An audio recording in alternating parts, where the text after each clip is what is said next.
Hey guys, happy Tuesday. I wanted to do a little video here about the ideology that some people have. It's a bit old school at this point, but some people think if they are a buyer and they work with the listing agent, they're going to get a better deal on a property.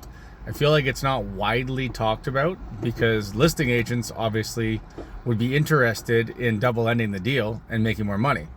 But I do think largely, I would say 95% of the time, that comes at a disadvantage to the buyer. Let's talk about a specific example.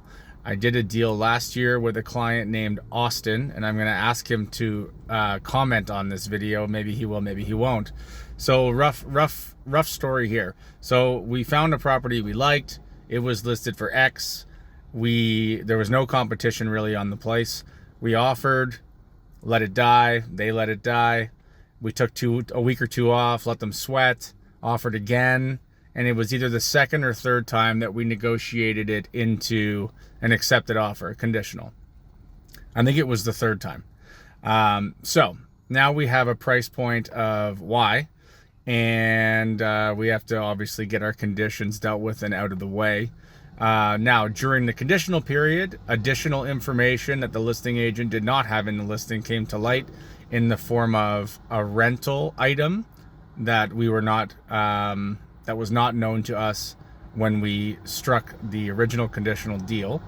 So we had to deal with that. I don't believe at that point we got a price reduction, but obviously with the home inspection, there's always a list. One of them was a notable deficiency in the property. So we were able to knock, I think it was around $5,000 off for that deficiency. And then after we were firm, there was another issue with the listing. The listing agent had actually listed the property taxes at what I would call a grossly misrepresented difference in price. It was about 35% lower than the actual current property taxes were for the property, which is actually a pretty large fine. I believe the fine is $9,000 for a listing agent misrepresenting the property taxes. So I had to strong arm them, and that took a few days, but we ended up getting a further discount on the property with an already accepted firm offer. We got another discount that was notable applied to the deal, which was a huge benefit to the buyer. So in that situation, do you think that buyer, Austin, would have had the same experience if he had worked with the listing agent directly as he did working with me or with somebody else as a buyer agent? Do you think that would have been the same? You have to remember, the listing agent, their first onus is to the seller to get as much money for the property as possible.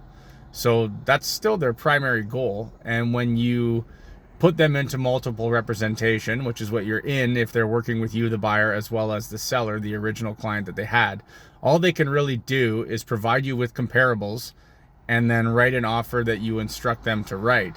But I really don't think that they're going to go to bat with all these other details that can come to light in an offer, in a deal situation, and are likely to on many deals. I don't think you're going to get the same level of representation that actually does protect your interests. And I'm sure when people get into they're looking at buying something and they're looking for an agent, they don't think about, oh, protecting my interests sounds like something that people say, but I think it actually makes a big difference. So Austin, please comment on this video and give us your insight as to how you think it would have gone had you not done the deal with me. Thanks.